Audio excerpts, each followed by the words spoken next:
Hello, whoever is watching, and welcome to the first part in the series 5v5 League of Legends for Beginners. My name is Nathan. I've been a collegiate League of Legends coach for years, and the point of these videos is to introduce players primarily below Diamond to the beauty of playing League in a competitive 5v5 setting. So this first video is going to cover some of the absolute basics of what you need to know to get out of your solo queue mindset and start thinking bigger. First, we'll cover some of the differences you can expect between solo queue and 5v5, then some basic positioning for the beginning and middle of the game, and then some basic macro play concepts that you should at least be aware of. So first, let's start off with the question, is it really that different between the two? Like, sure, there's some stuff, but can't I largely just play like I normally do? Well, not really. The problem that I see with a lot of teams is it's really just a bunch of solo queue players who just happen to be in a Discord call or something, and they happen to be playing together. A proper 5v5 team should function completely different. In solo queue, you're going to be playing mainly for yourself. You're low-key in a game with 9 unpredictable bots, so hoarding as much golden XP as possible is largely how you carry and win. In 5v5, this is not the case. Resources must be carefully shared and allocated, else your team will be very underpowered in certain scenarios. Playing for yourself is almost always wrong. In solo queue, the correct way or ways to play the game is not always actually correct. Like, for example, you might know exactly what to do with, the Baron empowerment, or right after you win a team fight, you may know exactly what you should do. But if your team doesn't follow you or do it with you, that correct decision all of a sudden becomes wrong or ineffective.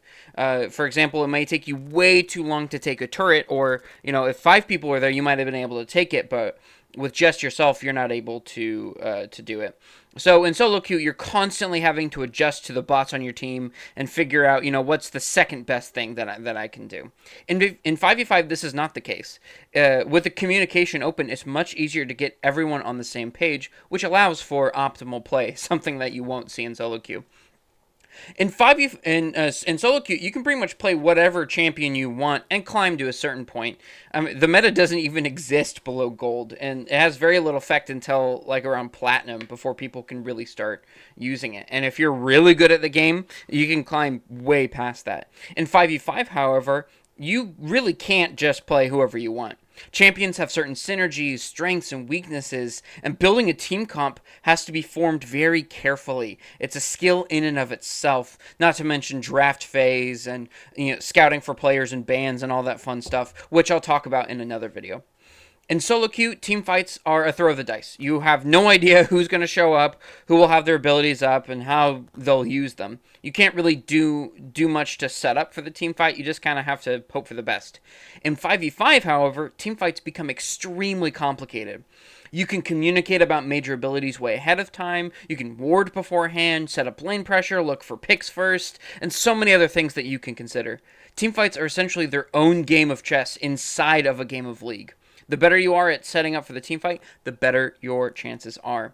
Lastly, in solo queue, mental has a relatively low impact. Sure, a game might be thrown because you or a random teammate got, tilted and yelled at their teammates, but if you do that in a 5v5 setting, you could be ruining the next game and the next and the next. Flaming toxicity and yelling insults hurt the overall team chemistry. I've personally seen entire seasons thrown by 1 or 2 toxic members. So you have to keep a cool head in 5v5.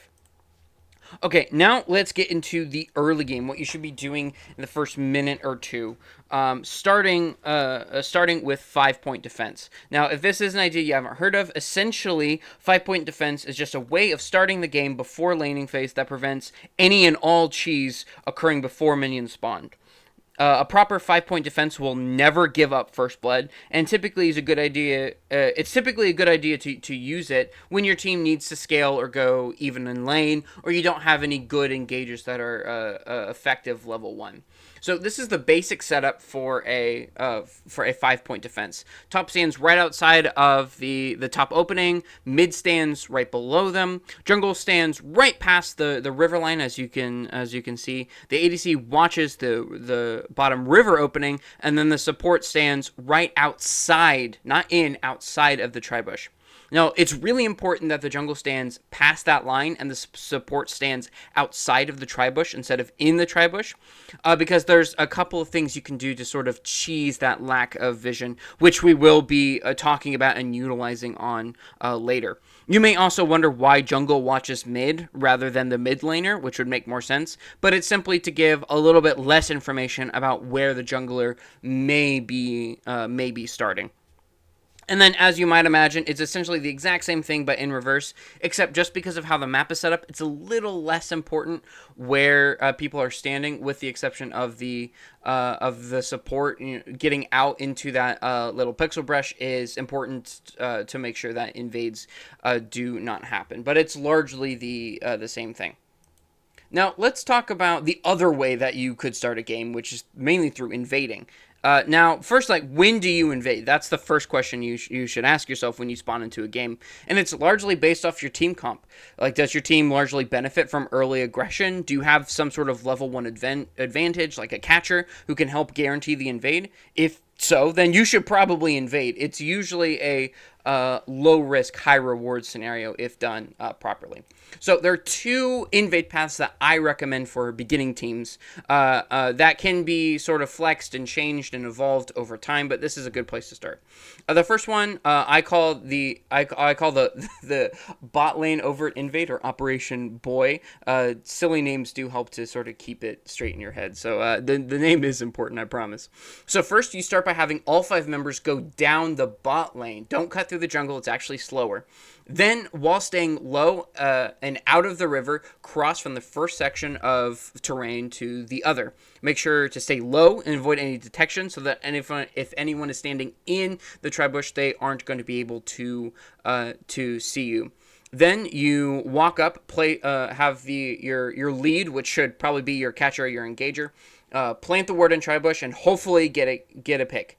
If you aren't able to get a pick, that's okay. You just path down, you path towards Krugs, check that bush on your way before wrapping around Krugs and checking the actual red buff bush. Usually the person behind them should be the person to ward it. Then you simply cross up and exit back towards your jungle on the top side of the Drake Pit. Now, you may not find someone here, but if you do this technique, you'll at least get some decent wards, stop some early game cheese, and at least submit some authority towards the enemy team. They'll be a little bit more scared if they see what you did.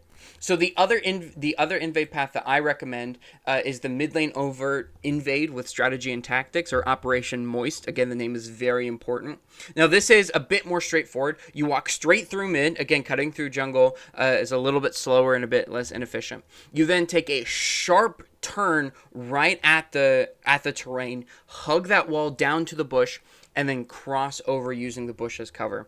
Then, as soon as everyone is touching the opposite wall, you can then immediately start pathing directly towards the bush where your leader should ward and hopefully get a pick. Now, they only have so many options of running, and they're almost all in a straight line, so it should be very easy, especially if you have someone like a Morgana or a Blitzcrank or a Nautilus, to land a hook here. But if the ward doesn't see anyone, that's okay. What I would recommend is not progressing towards the bush, because that's something that the enemy may expect if they're positioned properly, but instead cut towards the brush that's beside wolves. Check it just to make sure that no one's in it. You can leave a ward there if you want, or you can ward a little bit deeper towards wolves, and then cross towards the blue buff. Ward over that blue buff wall into that blue buff bush, and then maybe get another pick there, hopefully, and if not, then you can path down towards blue through the tri-brush, looking for a pick the entire time. And if you don't find one, well, then you just go back to doing what you were doing. Now, like I said, both of these can be tweaked. They're not necessarily optimal, and they're not necessarily always optimal. If you're playing against the same team a few times, they'll probably catch on to these. So I encourage you to experiment, try different paths, see how it works on opposite sides of the map when you're starting red side instead of blue side, for example. These can all be tweaked, and I recommend that you play with it. Now, let's talk about mid-game assignments, as this is a big change from solo queue. Because in solo queue, you really have no idea where any other player is going, so you really just have to adapt on the fly. In 5v5, however, you can have a pretty good idea where you should be. So, here's the general wisdom. Whenever there's an objective coming up, within a couple of minutes, you want to put the laner with TP across from the objective, the laner without TP beside the objective, and the ADC and support in the mid lane, with the jungle roughly hovering around whatever side of the map the objective is on. This makes sense, right? You put the laner with TP as far away as possible so that they can make the most use of their teleport when they need it. So, for example, this is how things should look when Baron is the next objective, and this is how it should look when Drake is the next objective. Now, it's important to know that while this is a pretty decent default, it's not always the optimal way to play. Sometimes ADCs can make really effective side laners, especially with their support. Think someone like, Kalista or, Sivir or something like that. Or your mid laner kind of needs the safety and farm that comes with being in the mid lane during the mid game. Someone like Veigar who needs to scale, or a Kayle or something like that. Sometimes junglers are more useful at keeping the ADC alive, peeling, or sometimes they're good at getting deep wards and should be playing more aggressively, and sometimes they make really good split pushers and they shouldn't spend too much time in the jungle at all. It's really all subjective, but if you don't know what to do, these lane assignments are always like a good default to sort of move towards, and then you can sort of learn from there. Okay, now let's talk about the absolute bare bones of team fighting and how different team comps fight. Like I said, this is a very complicated topic, but in my opinion, this is something that all beginners should have at least a decent understanding of. Which is the difference between front-to-back fighting and back-to-front fighting. You may have heard of these, but knowing what they are and what how each champion plays into each of these is going to be really important. So first, front-to-back fighting is very traditional team fighting. What you think of when when you hear the word team fighting. You have your tank in the front, you have your mages in the middle, and you have your carries in the back. You wait for the tank to engage, and then everyone works to do two things. One, keep their damage dealers alive, and two, kill the enemy damage dealers. This requires some sort of tank or engage, some sort of DPS, and some sort of protection for the DPS. Now, this is really easy to pull off. You really just sort of stand in that order around the objective, and it'll just kind of work. But the main downside is that it's really predictable. If you're up against a front-to-back team fighting, you know exactly what every champ is going to be doing. And if a teammate is missing, then you know exactly what their weak point is. If they're missing one of their damage dealers, then you know they're going to be lacking damage. If they're missing, one of their peelers, or you're missing the support, well, now it's that much easier to kill the DPS. Now, the other type of fighting is back to front. And now, this is a much more cheesy, sketchy way of fighting, where you look for cheat picks rather than, fighting a traditional sort of handshake team fight. Now, to pull it off, you need some sort of heavy disruption. Think like Blitzcrank Hook, Vi Ultimate, something like that. You need carries that can keep themselves alive. They have their own self-peel or sustain. Think like Kai'Sa, Tristana, Caitlyn. And then good follow-up, a lot of mobility to move in on a pick. If Morgana gets a bind, having an assassin, like a Talon or something that can easily get in and out and capitalize on that is going to be very, very, very, very useful. So it's obviously a lot more flexible in what you can do and how you can do it and when you can do it, but the main weakness is that it requires a lot of communication to make sure the dive goes well, so that everyone goes in exactly when they need to and they get out exactly when they need to. And it doesn't always work. Even a completely perfectly orchestrated, back to front engage can still sometimes go south depending on team comps, level advantage, random terrain, stuff like that. And if it doesn't work, you're likely just going to be down one or two members for the next fight. So it's pretty risky, but that flexibility is something that's definitely worth looking into. Okay, lastly, let's quickly cover on when you should side lane. Now, side laning is a lot more dangerous in 5v5 than it is solo queue, as your enemy will be much more coordinated in setting up ganks, and time away from your team in 5v5 is a lot more taxing. But it's still a very useful and worthwhile thing to do. You just have to know when to do it. So, when should you do it?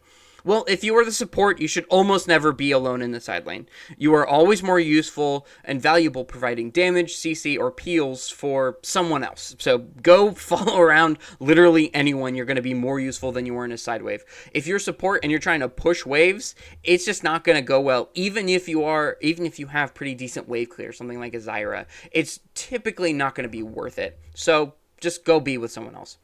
Then next, if there's more than 1 minute 30 on an objective, splitting, being in a side lane is relatively safe as long as you're watching wards and stuff like that. At a minute 30 is when you should be trying to set up for the objective. Get your recall in, buy wards, buy items, get your health back, and begin setting up for the objective. That's a really important time. 1 minute 30 is crucial for securing objectives. Objectives are way more important in 5v5, and it's often ideal, especially with Drakes, to take them as they spawn or within a minute of when they spawn. So that 1 minute 30 is really important. Any later than this, if you try to set up at a minute or 30 seconds, you might not get there in time. The enemy will get there, they'll get their wards down, and all of a sudden you're at a huge disadvantage. But if you get there too early, your wards will start to expire. You waste time elsewhere. Waves will start pushing into you. So anything more than 130 or less than 130 is typically ideal. However, if you have TP and you don't need a recall, let's say you just got back and you're full health, you just bought items, you can wait as long as 15 seconds before the objective, before you should TP in. It's typically better, especially when starting out, to TP right before the fight starts instead of waiting for the fight to break out, because if you time it wrong or your team can't stall properly, then you're just going to arrive and your team's already dead and your TP was wasted. So TP early and save your team the trouble. However, if you are playing a split champion in a split comp where your job is to take side lane turrets, you should never be in a team fight. Champions like Fiora or Tryndamere or Jax or Kled or pretty much any other skirmisher, their job is to take turrets, not to win team fights. So the moment when a team fight breaks out, or it looks like a team fight's going to break out, that's exactly when you should be splitting. That's when you should be taking turrets. And you should ignore pretty much every team fight. Every team fight is just an opportunity for you to maybe get an inhibitor. And there's very little exception to that. So there's still a lot to cover in 5v5 play. This just barely scratches the surface to all the nuance that League of Legends has to offer. But that being said, I hope this gave you a new way to view League of Legends. Not as a single-player toxic game, but as a 5v5 war where every little decision matters. So stick around for more lessons. I plan to be posting quite a few of these. Until then, good luck on the Rift.